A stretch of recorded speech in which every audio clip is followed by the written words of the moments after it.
ఏడుపాయల దుర్గమ్మ ఆ నిండు పున్నమి చంద్రుని కంటే అందంగున్నాదో అమ్మ దుర్గమ్మ అమ్మవారు దుర్గమ్మ పొద్దు తిరుగుడు పువ్వు కంటే ముద్దుగున్నాదో అమ్మ దుర్గమ్మ ఏడుపాయల దుర్గమ్మ ఆ నిండు పున్నమి చంద్రుని కంటే అందంగున్నాదో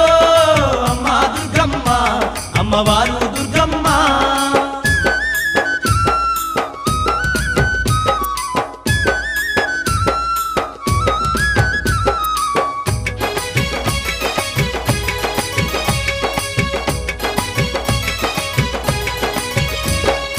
ఏడుపాయల తీరమునందు బంగారు బండ సొరికెల తల్లి ఆది పరాశక్తి అయి నిలిసినాది